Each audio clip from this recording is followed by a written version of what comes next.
Hello, I'm Dr. Neil Schultz, and welcome to DermTV.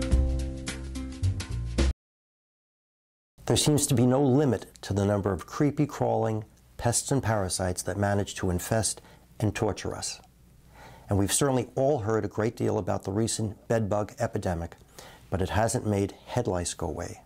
They're still here, and they're still important.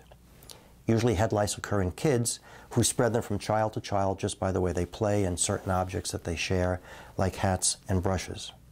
And usually the diagnosis is made by the school nurse, who's doing routine lice checks to make sure that there is no epidemic going on in her particular school. The only symptom of head lice is itching, but when you look at the scalp, it's very hard to see the lice because they're so tiny, and there aren't very many of them. It's much easier, though, to see the eggs, which we call nits, and they are oval-shaped. In color, they're white to tan or brown, and they're very hard, and they usually are actually attached to the hair shaft, and they're attached by a glue-like material, like this white material here, and this is the angle that you see them attached to the hair shaft, and this is an approximation of the proportion of the size of the nit to the size of a hair. Well, the good news is these infestations are very easy to treat. There are over-the-counter products like Rid shampoo and Nix cream rinse that are very effective at killing the lice, not completely effective at killing the nits.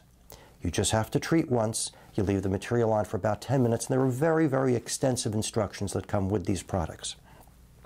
I sometimes suggest treating a second time a week later just to make sure that if any of the nits weren't killed, that any lice that have hatched are then killed. In terms of getting rid of the nits, it's very easy to do with the fine-tooth comb that comes with the package. You don't have to call consultants to come in and do this for you. You can do it yourself. And if you don't remove all of the nits, it's not the end of the world, because if you do another treatment a week later, you'll kill any lice that hatch. Certainly, if one of your kids has lice, treat all of your kids, since there's a good chance they've spread it to each other. And then, of course, make sure you've treated their brushes, hats, hair clips, or anything else, either by boiling them, dry cleaning, or whatever is appropriate. So the bad news is lice are here to stay, and the good news is lice are really easy to treat. Please join me again at dermtv.com. If you have a question, please send it to me by visiting dermtv.com/question. I'm Dr. Neil Schultz, and thank you for watching today.